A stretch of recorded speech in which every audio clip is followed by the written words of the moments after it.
When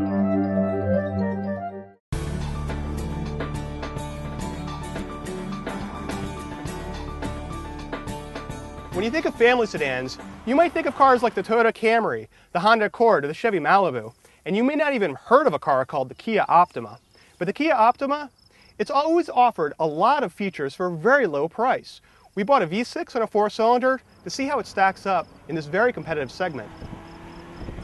As soon as you get behind the wheel of the Kia Optima, you realize it's really not a driver's car. Not something an enthusiast is going to enjoy, because it doesn't feel that agile. The steering feel, it's not that great. You really don't feel what's going on with the wheels. The steering weight, well, it's not bad, but again, it's just not engaging to drive. The ride, though, is actually pretty good. It soaks up bumps very nicely, and it's pretty quiet whether or not you get the 4-cylinder or the V6. And actually, that's pretty interesting about the V6.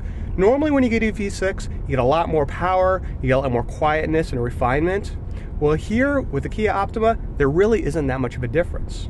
In our testing, 0 to 60 times, we're almost exactly the same with the 4-cylinder and the V6. The only difference really was the fuel economy. The 4-cylinder got 25 miles per gallon versus only 22 with the V6. Another difference between the 4-cylinder and the V6 is emergency handling. The V6 actually wasn't quite as good as the 4-cylinder, but both were ultimately secure, and they both have standard stability control. Braking was fairly good with both powertrains, but the 4-cylinder was a little bit better when the track was wet. The interior of the Kia Optima is pretty nice. Our V6 EX model, we had leather interior on that, and we also had electronic climate control instead of the standard manual system. The seats are fairly comfortable. However, there's no lower back support adjustment, and some of our testers really wanted more and felt uncomfortable.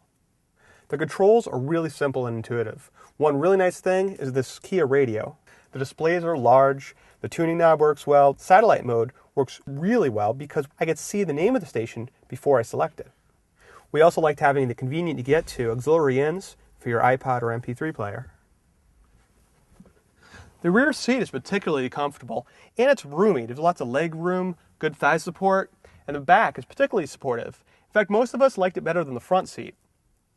So whether you get the V6 or the 4-cylinder version of the Kia Optima, you're going to get a roomy interior and a comfortable ride. And while you might be tempted to get the V6 because of its low price, it doesn't really give you any more performance than the 4-cylinder, and the 4-cylinder has significantly better fuel economy.